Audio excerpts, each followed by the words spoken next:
So I have this poster or board in my office, and it's over the scale.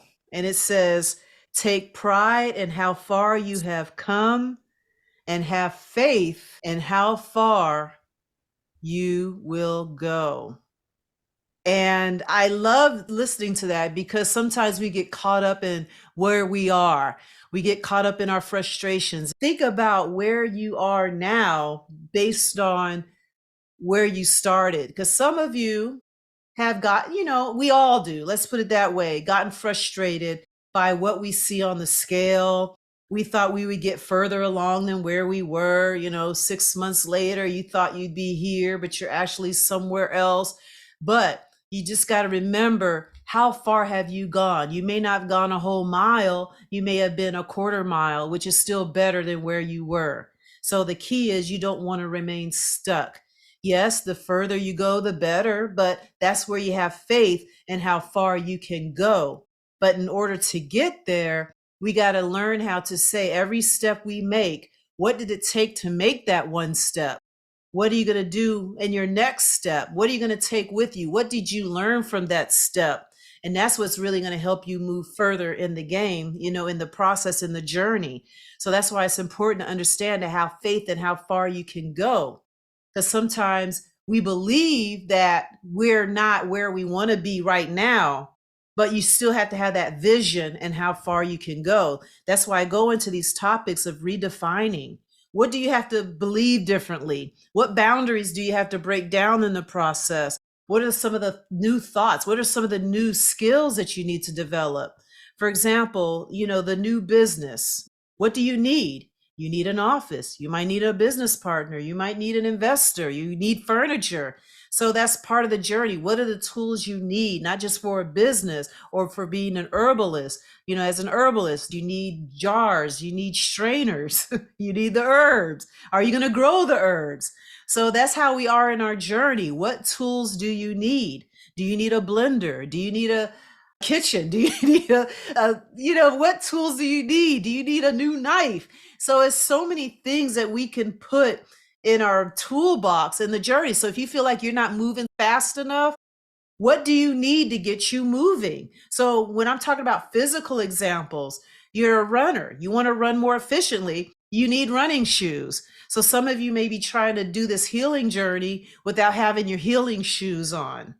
So this is what I mean by you got to take pride in how far you've come and what can you do with where you are? What can you improve? What can you add? What skills can you develop to continue to move? So don't just focus on the speed of it. Don't get frustrated in the progress. You just have to have faith that you can keep going. Because I think one of those things that mess people up when they're in the journey is don't look back, move forward. What's in the past is in the past. I think that messed me up. And I think that can mess a lot of people up. Sometimes a lot of these things that motivational speakers say do more harm than good if you don't really understand the concept of what they're saying. But I believe sometimes we do have to look back so we can learn from it and learn from the past. Because one of my favorite sayings I hear, if you don't understand your past or your history or your lessons, you're bound to repeat it. I like that one. So if you understand what you did, now you know. Some of us didn't know better. We just got on our meds because we trusted the doctors. And then some of us are like, man, I want to get off this stuff. And you get kind of frustrated. So now you got to realize, okay, this has happened.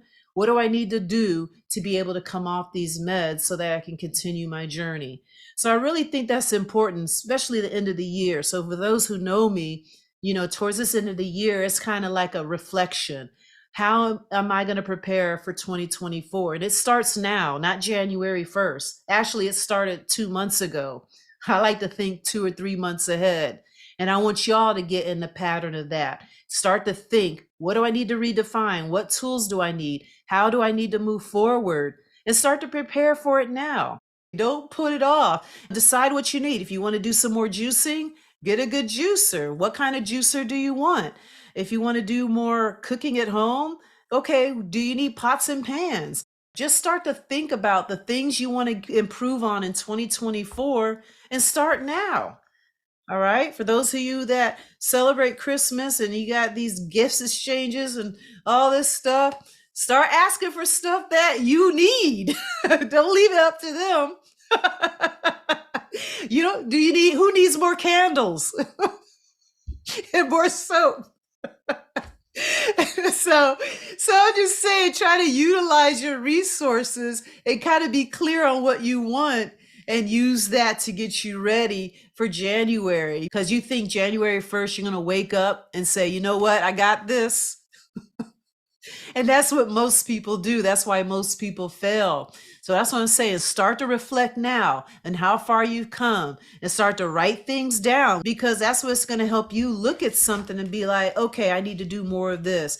You know what? I did snack a lot last year. Let me work on that. So I'm trying to just think of examples off the top of my head. So I guess the key of this, when you take pride in how far you have come and have faith in how far you can go, I really think that this is a good time of year to do that and start planning for your first quarter of 2024.